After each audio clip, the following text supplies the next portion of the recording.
Okay, I love this segment. I really do. We want to talk about no, don't know. And we want to think of it in terms of a dyad. If you look at the chart, no, I know, I don't know. I know, I don't know. Okay? So the question is, what if you don't know that something is constraining you? And what I want to suggest to you is that everything falls into one of those four quadrants. And I want to look at each of the four quadrants. Okay?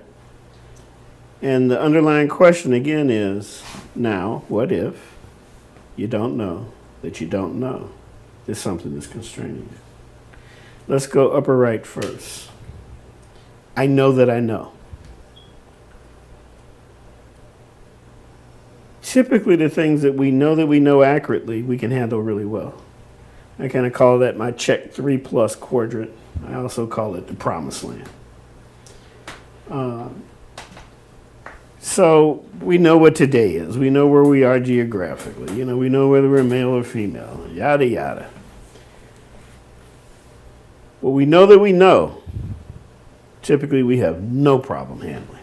Okay? Now, let's go upper left. And there, let's examine, I don't know that I know. Now, I think 100 years from now, we're going to understand that a whole lot better than we do now. But, now we call it things like intuition, mother's wit, guardian angels, help from ancestors, whatever you want to call it. But most of us have had experiences where we've had to recognize that there were things that we didn't know that we knew. And generally it helps us out. So I call that my check 1 or 2+ arena, because we don't know that we know, but we know. And typically things that we know accurately, we can handle. Okay? Let's look at the third quadrant.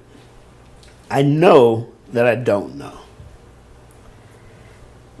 And Jesse, I have learned to love this quadrant almost as much as I know that I know.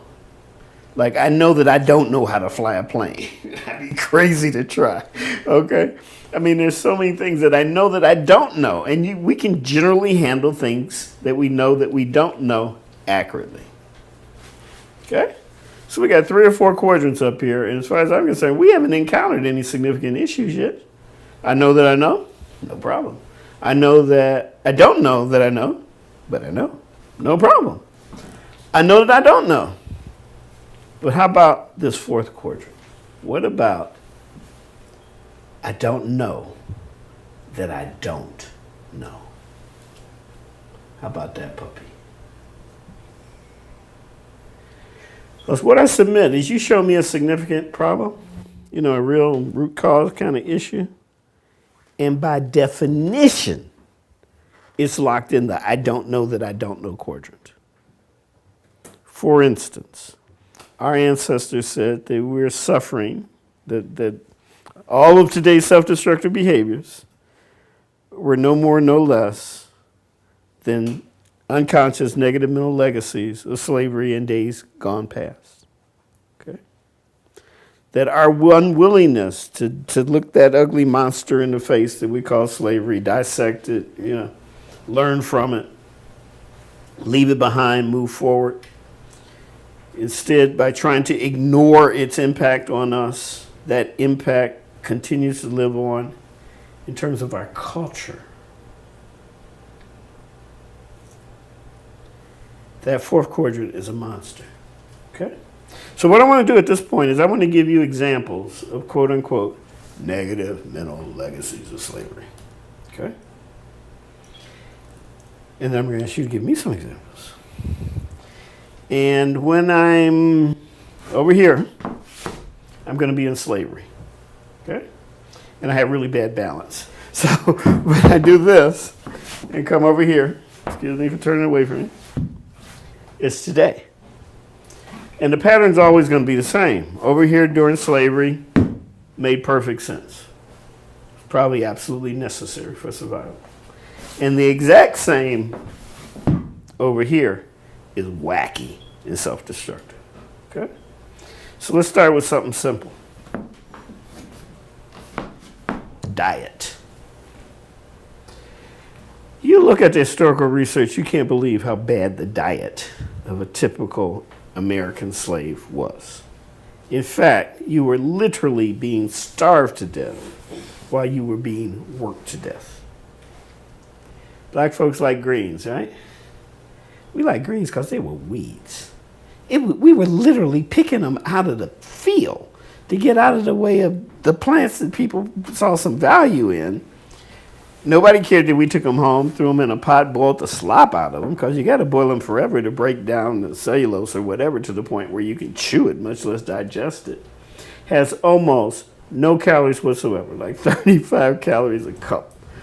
High in nutrients, we found out, though.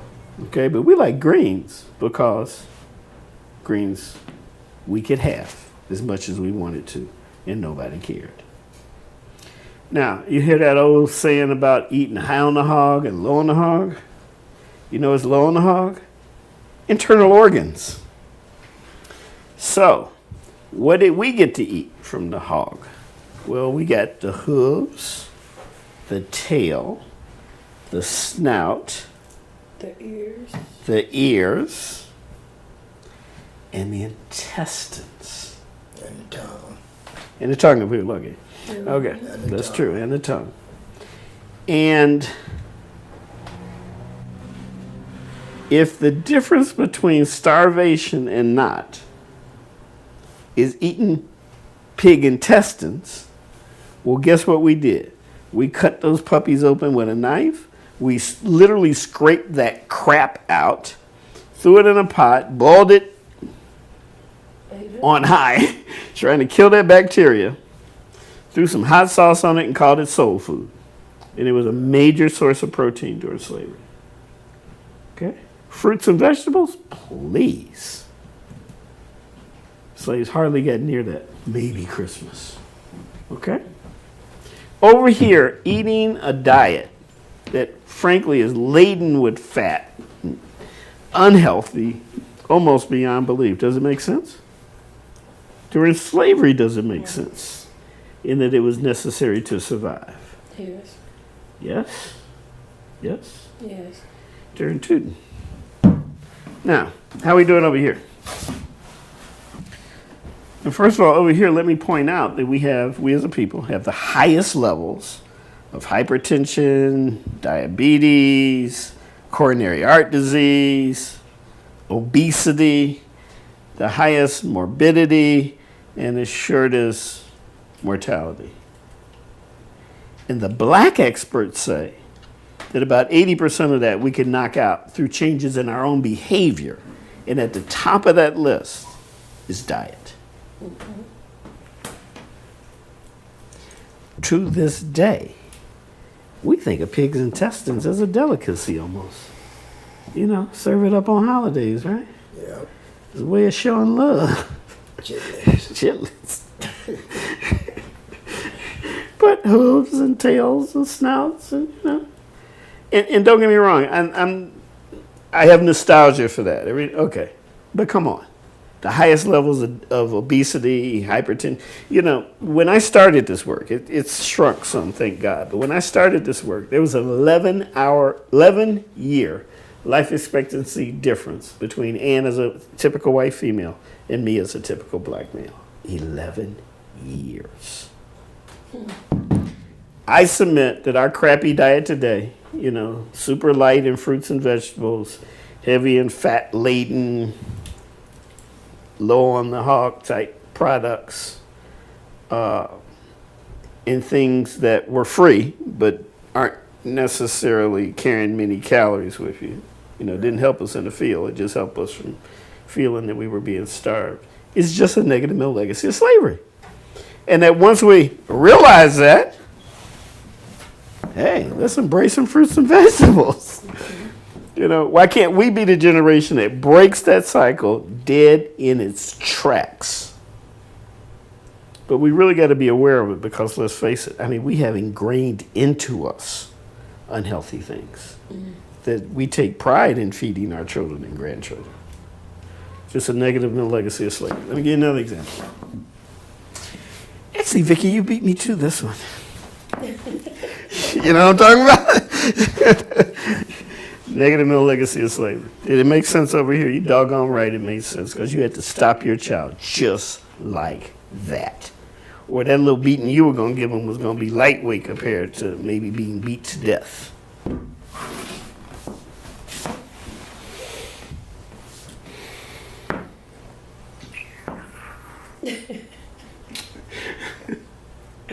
I must admit, I don't totally get this one, because I was bitter.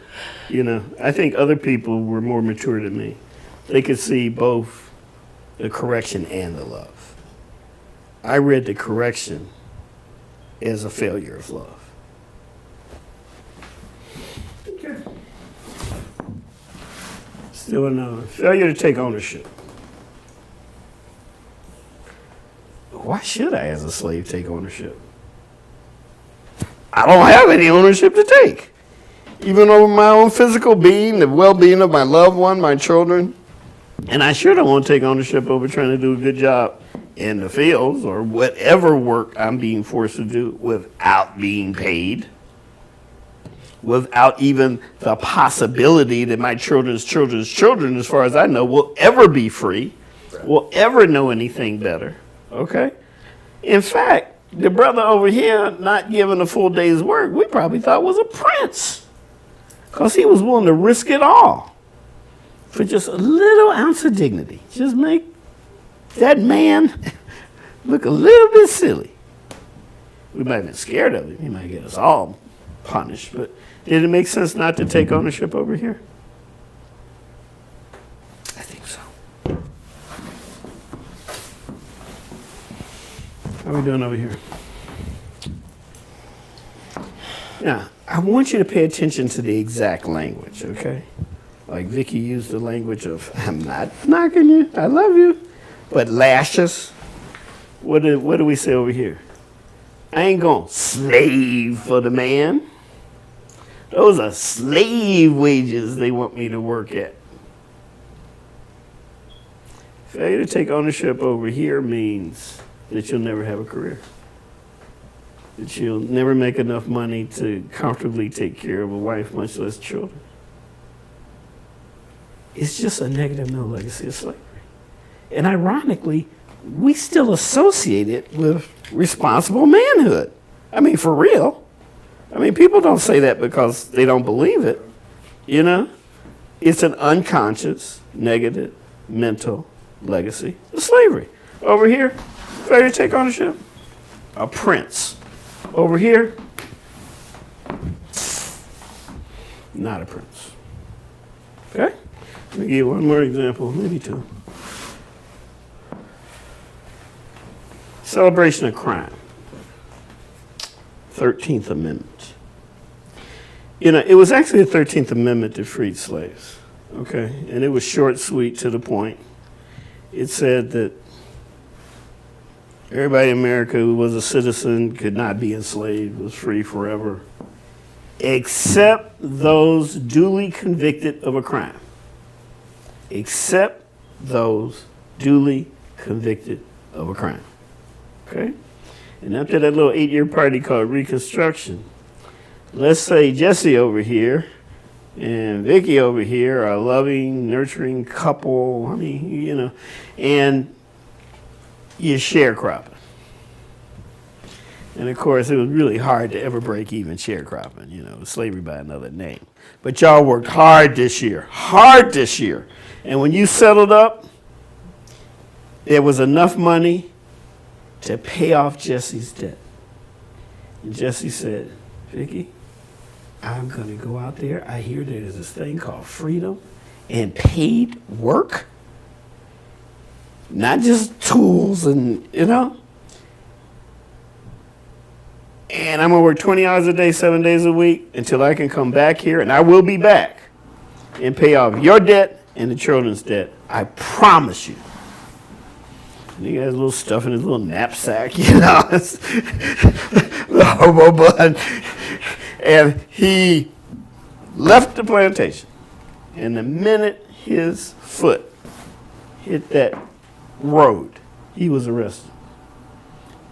These are hundreds of thousands of cases, documented fact. Okay, I'm not making anything up.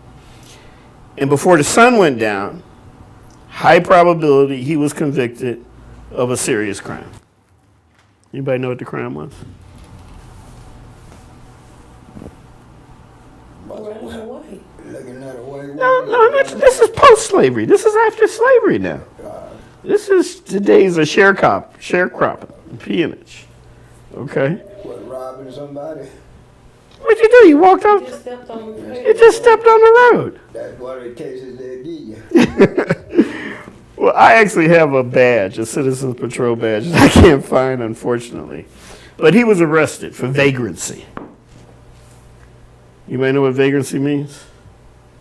No money in your pocket. Close. I didn't do it. I mean, you know, we know exactly how it was defined because it was among the law. I mean, it was defined in law. It meant you didn't have a job. Now, wait a minute. Jesse left, paid off his debt now. He didn't owe anybody anything. He paid off, you helped him pay off his debt. So he's going to go out and get a real job. And the second his foot hits the road, he's arrested. And before the sun goes down, he's convicted of the horrible crime of not having a job. Okay. And got a sentence like 10 years at hard labor. But guess what? He's not free anymore.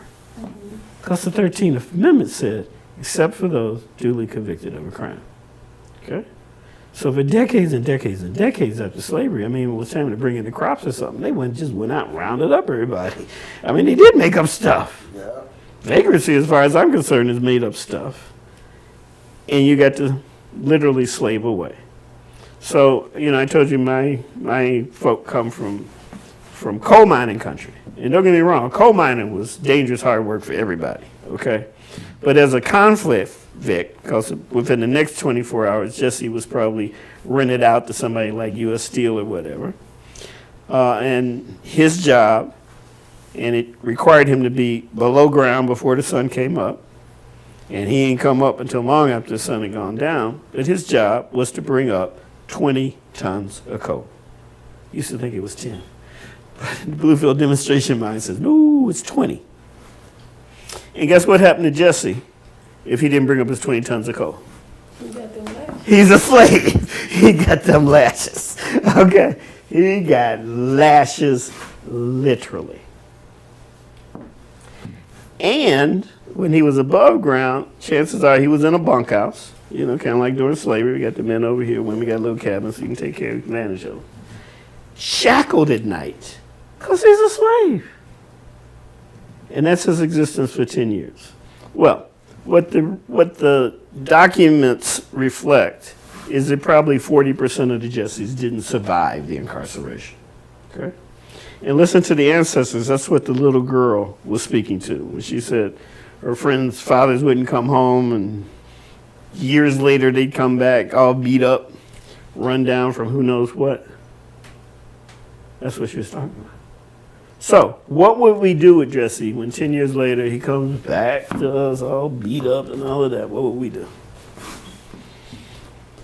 You take him back in. You'd love on him, of course. Love on him. You want to bring him back as far as you can possibly bring him because the brother ain't done a ding-dang thing wrong. Okay? So, we didn't associate blame, shame, or fault with incarceration in those days. No fault of your own. They really were conspiring against you then. Okay? They doing it now. How are we doing today? Because I would submit that today, yes, we have 1 million men locked up. But a significant percentage of them are locked up for dealing drugs of death and destruction on their own people, consciously, merely for financial gain. And I think there is blame, shame, or fault that should be associated with that. Okay? The other half are locked up for violent offenses. So, what do we do when they're ready to come home? Still love on them too. You doggone right. We have coming home parties, right? Yeah. And we celebrate. And we know ding dang well they're going to be back in a few months. Institutional wise. It's just a negative mental legacy of slavery in days gone past. Check this out, though. To the degree that our children think it's a rites of passage, and will tell you that it's a rite of passage, that they're proud that they went to jail and survived. This negative mental legacy of slavery stuff is serious. It is the problem. Okay, so I gave you an example of diet, and beating our children, failure to take ownership, poor work ethic. And the 13th Amendment interfering with our ability, frankly, to deal with crime adequately. Okay? I mean, when the white police chief gets on TV and says, somebody know who did this crime. Y'all got crime in your community because you won't snitch. And they don't say it quite that directly. Somebody does know who did that crime. And we have crime in our community because we won't snitch. And we won't snitch because it didn't make sense then.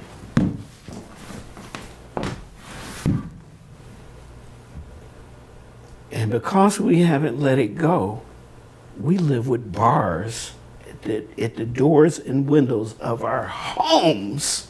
Just like those million black men are living in little rooms with bars at the windows and doors of their jail cell. Make any sense? Only within the context of unconscious, negative mental legacies of slavery. Got it? Okay, your turn. Don't make this difficult. It's easy. Remember, when I'm over here, you say blankety blank, made perfect sense, it was necessary during slavery. Over here, you say the exact same blankety blank is wacky and self-destructive. Okay, who goes first? Give me a negative mental legacy of slavery. People couldn't live together as families. Yes. And it's a very deep one, Anne. And recognize that these negative legacies don't live in isolation, okay? I mean, they bump into each other and they overlap, and, you know, time goes on and you have other influences in your culture and whole new manifestations are created, okay? But, and don't get me wrong, it is documented fact that there were so many people during slavery trying to maintain stable families, okay? And after slavery, that was certainly true. But let me prove to you just how ingrained this idea is that a man may have children, but not necessarily raise them. Because, you know, you couldn't raise your own kids during slavery, right? It's okay to have them. I mean, every woman was supposed to drop a pup every year who could. And that's their language, not mine, okay? Now, don't fail me, okay? Because over here, I'm going to start a song. Well known in the African American community. I assume you're going to be able to finish it for me. You ready? Papa was a rolling stone. Wherever he laid his head was his home. Finish it for me, Vicky. And then he died. All he ever left me was alone. Wow. It's called Celebrating the Reality That Was Too Long. Okay? Did it make sense over here? Sure it did. You had no other choice. Come on. Same thing as slavery. Exactly. The same mentality. Same thing that's going on now. Right. And you know, you can have 100 black women and they'll all finish that song for you. It's baked in the culture. It's an unconscious negative mental legacy of slavery. But let me keep going on Ann's example, because remember... It's also one thing, too, now, is a lot of these women out here getting with men that they trying to hold on to have babies by, and the man don't want them, and going off to another woman. Can I deal with one really, really deep negative mental legacy at a time? You want me to touch that one? Let me stick on Ann's for a minute, okay? Because I want to demonstrate that they collide in each other, which is what you just said. They collide in each other, okay? Who had the coolest job on the plantation? I mean, really, who had the The job? house nigga. That's what they call him. The house nigga. Nope. Absolutely. Well, for the point I'm trying to make, the answer is no. It wasn't field slave, house slave, okay? Who had the best job? Master. He didn't have a job. He got served. No, of the slaves, Oh, okay. particularly the male slaves, or of the male slaves, who had the killer job? And I'm being facetious, but not really, okay? Okay. Let me help you out. That would be the. Let me help you out. That would be the oldest one. No, it wouldn't be the oldest one. No, it wouldn't be the oldest Moving on one. the other one. Wouldn't be the oldest one. No, it wouldn't. I'm not even talking about a slave driver. No. A black, a slave driver. I'm talking about the buck. The person whose job it was to impregnate women that master owned. Well. Because let's face it, a little wimpy guy like me didn't stand a chance. Nobody wanted me reproducing. They want some big Mandingo brother reproducing. A child that would be much more valuable than my little wimpy child. Yeah. Okay? Was that a cool job? Yeah. I mean, all you had to do was have sex. Yeah. You didn't have to work. He had better food than everybody else, and taking good care of the Mandingo. Because his value was incredible. Particularly when we stopped bringing in slaves who we worked to death while we starved to death. In the beginning, the life expectancy of a healthy slave was 5 years. It was really 4 years. And all the research says you were worked to death while you were starved to death. And please remember that slavery started in the colonies So you would be. and worked its way down. And only late in the game, the cotton become a crop and it moved across the South. Yeah. Okay. They've examined remains at the slave cemetery of Manhattan. It was super common. People were worked so hard that muscles had literally been pulled from their bones. Multiple bone stress fractures. No sign of health care at all. Not that health care was any good in those days. And malnutrition beyond belief. They were literally worked to death while they were starved to death. And then, when Britain tried to patrol the seas and it became more difficult to just bring in inexpensive slaves, they bred us. So Mandingo had a pretty cool job. Pretending. How we doing over here?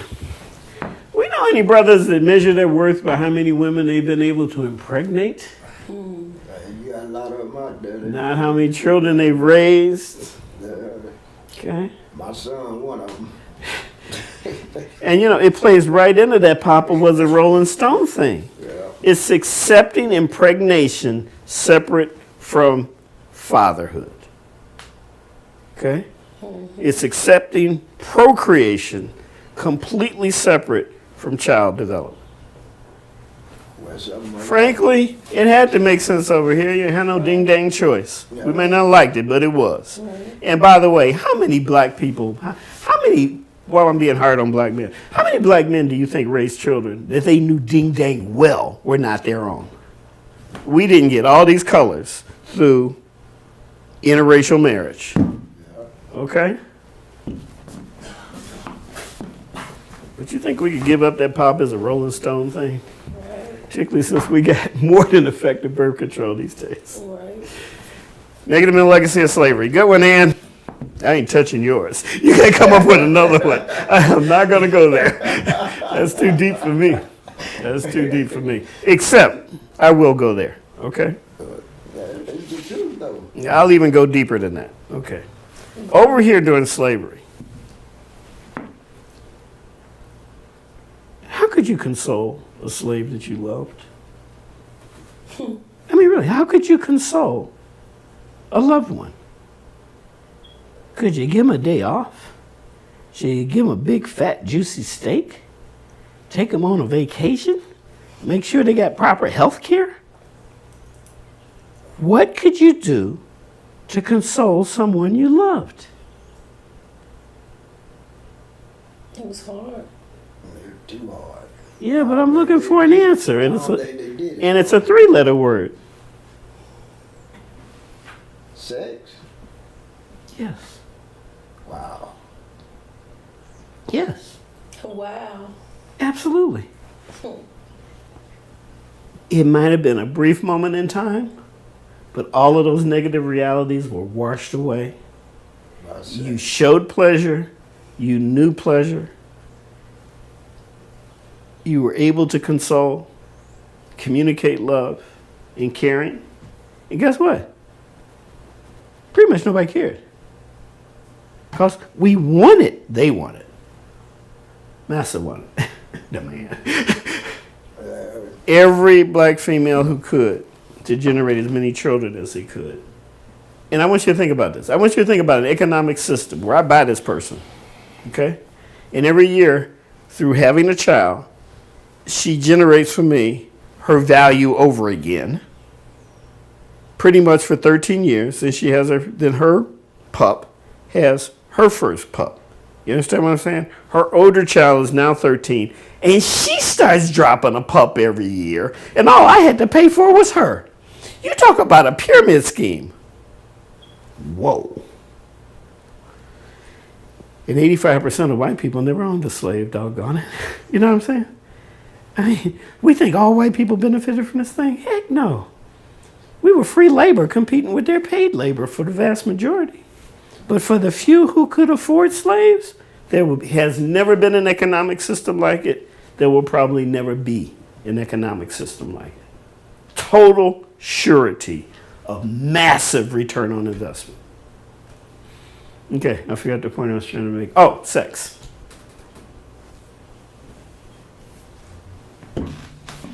How are we doing over here? Now, before I come over here, I want to come back over here for a minute, okay? If you were a mother during slavery and you want your child to have a better life, how could you impact that? I mean, with a fairly high degree of probability. Because I submit it was only one way. Stay as far away from black sperm as you could possibly get. Have Massa's baby, somebody white's baby. Because they had a better life. That's where the house slave thing came in. Yeah, it was your children. Okay. How are we doing over here? How many young girls do we have over here who think that their value has to be demonstrated by their sexual prowess? Yeah, you got a lot of them out there like that. Or that their value has to be demonstrated by, I can't believe I'm going to say this, but dropping pups. A lot of them, a lot of young ones anyway. The old ones ain't too quick to have no babies. It's just a negative mental legacy of slavery. Okay, give me I want you to start giving me some quick examples. Come on. Can you a quick Yes, you can. It's baked into our culture. Okay. Watching your mother feed somebody else's or nurse somebody else's child that ain't your sibling. You have remembrance of that yourself? No, you saying. Yeah, no, really. Yeah, absolutely. But I mean, the thought of it. Listen, this is more than just slavery, Yeah. okay? In the 30s, 85% of black women worked, and 80% of black women, and I may be off just a few percentage points, worked as domestics, okay? And we want to conveniently forget that for those many decades, from slavery all the way through the 20s, 30s, that meant that the men in that house, or the men visiting that house, or the men moving through that house could have sex with you. How do you think we got these many colors? Not through interracial marriage, and a lot of it happened post the legal end of slavery. So yeah, mama coming home and ain't got no milk left in her breast for her own children was common.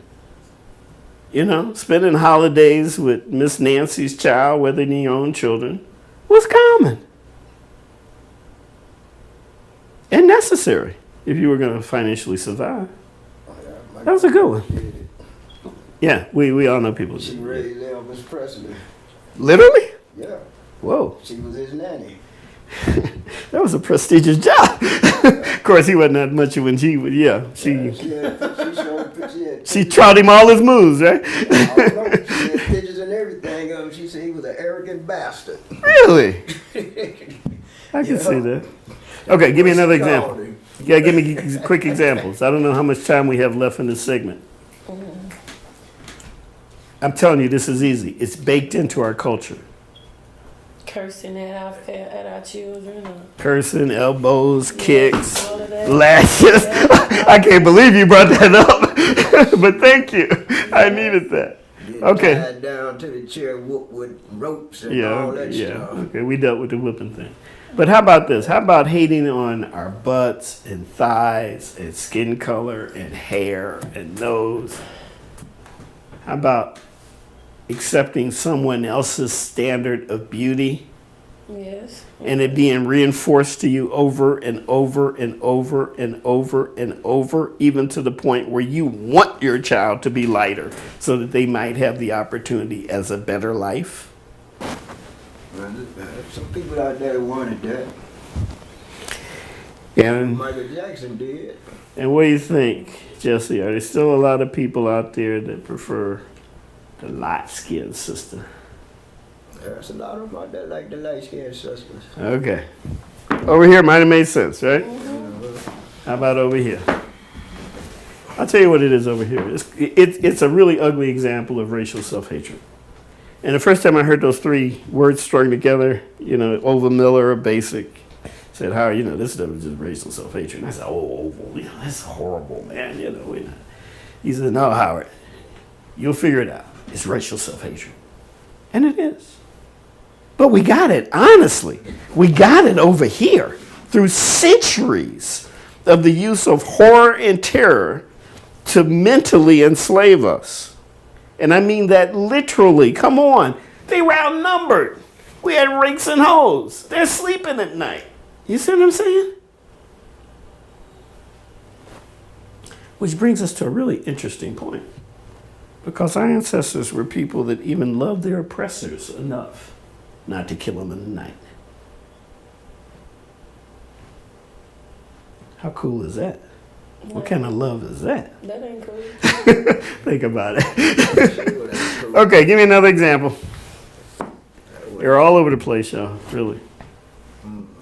But before we leave this looks thing, even to this day, you can probably predict with 80% accuracy what sorority a black female sorority member is in, based on skin color alone. Yeah. What else? Come on, they're all over the place. They're baked into every aspect of our culture. Let me give you another one then. What happened to you over here if you express a desire to learn? You really wanted to be a serious student. You got beat. You probably got your eyes poked out, lost fingers and toes. Yeah. I mean, think about it. There's only a couple ways you could get in trouble as a white person in relation to what you might do with a slave, okay? But you taught a slave, you educated a slave, you went to jail, Yeah. okay? I mean, that's a major no-no over here, right? Make sense? They did it. So what did we tell our children over here? Education ain't for you. You're just a black boy. Education's for white people. Don't let you sneak and teach them how to read and write. And that was going on at great risk, thank God.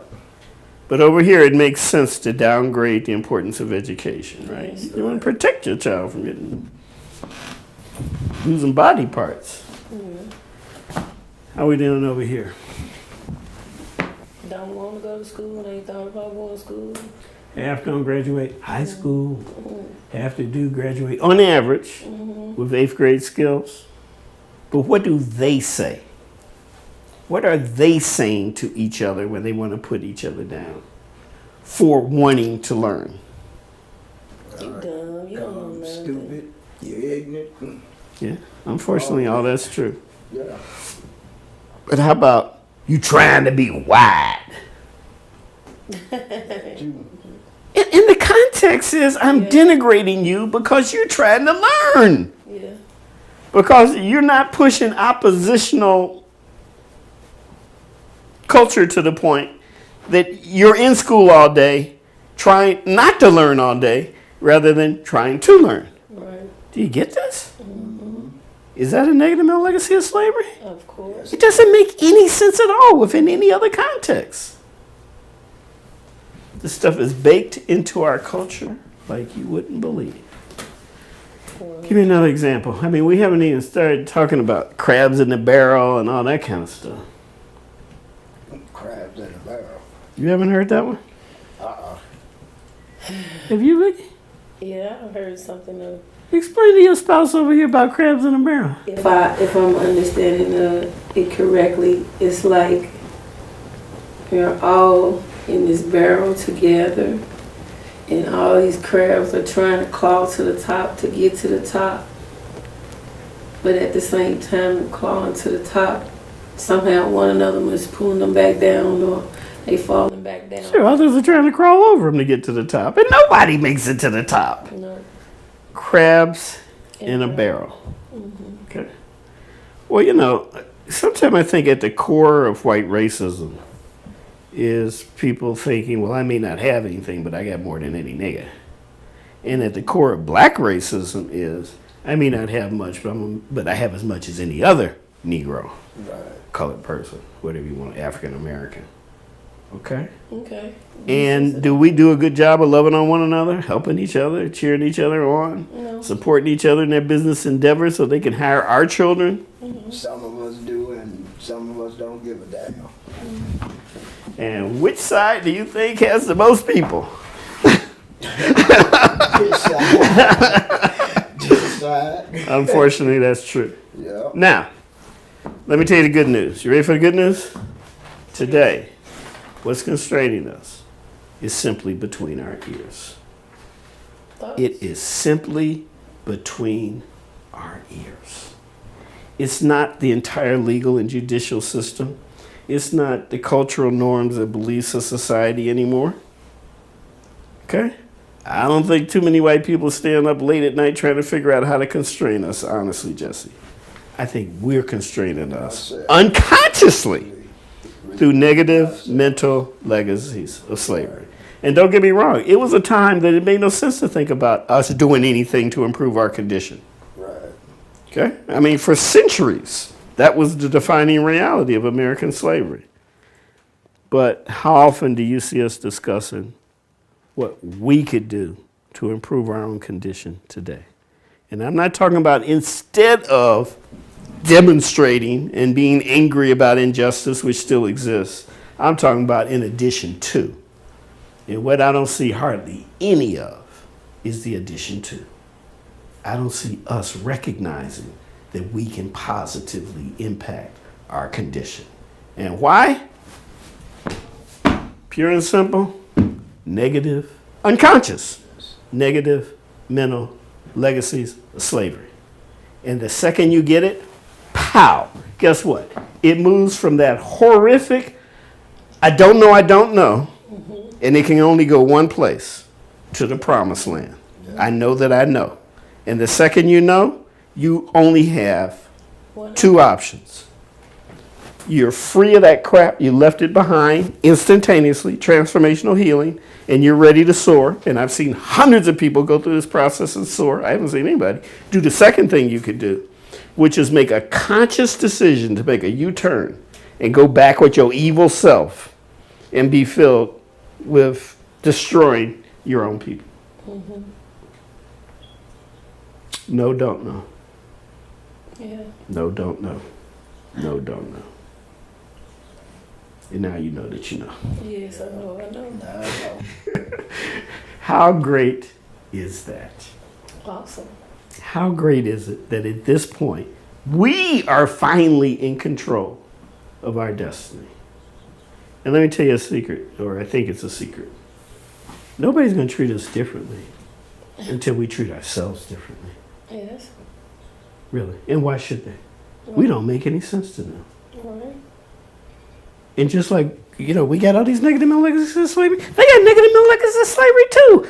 How do you think they can look you straight in the eye and say, oh, where your bootstraps, boy? You know, my family came here with nothing, just suck it up. Yeah. All they learned was slavery meant you worked and didn't get paid too. And that they were good slave owners and they were bad slave owners. Thank God our ancestors cared enough to send a message that we don't have to live like this anymore. Yes. And they exactly what they said. They said, why you acting like you ain't got no ancestors, ain't got no God? We live this way for you. You do not have to live this today.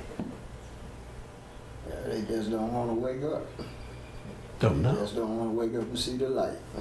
I don't think it's that anybody doesn't want to wake up, Jesse. They haven't had the opportunity to wake up. They don't know that there's such a thing as negative mental legacies of slavery.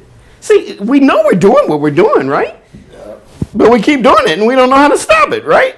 Yep. Guess what? Now you do.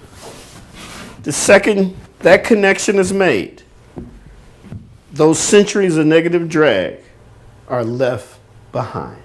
Right. Will it ever make sense to do any of that wacky stuff again? It don't make sense to do it, but I bet you when looking, they gonna still do Find it. a way. Well, we have to talk about who's they, okay? Because the they that I'm speaking I know of what day you talking are about. about the 750 people that have been through this process. Yes. Okay. And they have not turned back. Okay. Well, But you know, how can you expect somebody to, if they don't even, you know, if you don't know that you don't know that something is constraining you? I mean, you talk about a blind spot. How are you supposed to deal with that? How are you supposed to deal with counteracting something you can't even identify? okay. And how can you counteract something that you identify but you don't understand it? You can sit here and say, That's exactly my point, by the way. oh, okay, Exactly. okay, okay, Exactly. okay. But once you connect those dots, once you know that that behavior is really just a negative mental legacy of slavery, I know that people do not act the same anymore. Okay. They've made the connection and it just doesn't make sense anymore. Well, it ain't been making sense to me for a long time anyway. You Right, know what I'm saying? right. Now, don't get me wrong, we're not through this process yet. We're barely at the halfway point. And much of where we go in the last segments deals with undoing the mental damage But, oh, okay. of 500 years of negative programming. Okay. That helps a lot. Yes. And it's part of the process. Okay. What we've essentially done is we've dealt with the why. Okay. We're beginning to pivot to the how. Okay. How do we heal ourselves? Okay. One of the world gigs you failed to do is the issue of incest. Well, I kind of touched on it when I said, how How else could you or comfort console one with another? sex. Yeah. Yeah, but it's important, and I'm glad you brought it up, because what the research says is that at least 40% of contemporary African American females have been sexually abused by a relative or friend of the family. And when professionals, professional counselors go through this, they often pull me aside and I'll say that I've underestimated by 50%, that the real answer is 60%.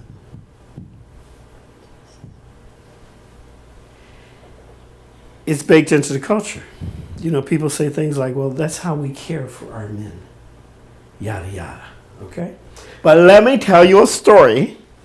In the third retreat that I gave, there was a sister whose family practiced incest. And after the retreat, she went home. It was a tight family. She called all the females in her family together and she said, go home and tell your men it's over. It's ended. There will be no more incest in our family. And ding dang, 2 weeks later, her twin daughters are sleeping on the floor in her sister's apartment, as they often did. And her husband, her sister's husband, her brother-in-law, snuggled up to her older tween with an erection. And what do you think she did? Bust his head. Actually, yeah, the child played possum and went home and told the mother. And the mother called the police. And immediately, women in her family converged on her house. And what do you think they told her? She was wrong. How dare you? This man works every day, brings his paycheck home, gives it to his wife. If he's in jail, how are they supposed to support themselves? Do you have any idea the damage that you're doing to this family? And what do you think she said? You should have thought about what he did. I told you it was over. Yep. Now, don't get me wrong. It must have been more history to this guy than, just snuggling up. Because he did go to jail. He did. Not for long. But he did go to jail. He was convicted. And what do you think happened to incest in that family? It still continues. How can it? It's seen the light of day. Mm. In that one act, Well, she freed all current and future generations. okay. How cool is that? That is cool, but how do you know that it's still not going on behind closed doors? Perhaps, but she assures me that it's not. Okay, I'll take your word for it. And see, it's that secrecy, okay? It's teaching kids don't go to school and tell them what's happening. That keeps it going on. There's tons of mandatory reporters out here, okay? But don't dwell on the cases where it might not have been reversed so much as celebrate I'm with the you. many cases I'm with you. where, I'm with thank you. God, I'm with you. I'm is with finally over. you. Okay. Yeah. Okay. I'm hoping and praying that at the end of this, I can say the same thing in more ways than one. Like I said, we're just finishing with the what. Okay. We're about to get to the how. So, the point in this exercise is that you can't live several hundred years, a culture, any culture, much less one quite negative that you had no control over whatsoever, and expect that it's not going to negatively impact future generations until you at least address the reality of what happened. I mean, we're ignoring the linked sequential process necessary to heal from trauma. And do you have any idea the magnitude of trauma we're talking about? A lot of it. Every moment of your life. So, I think the answer's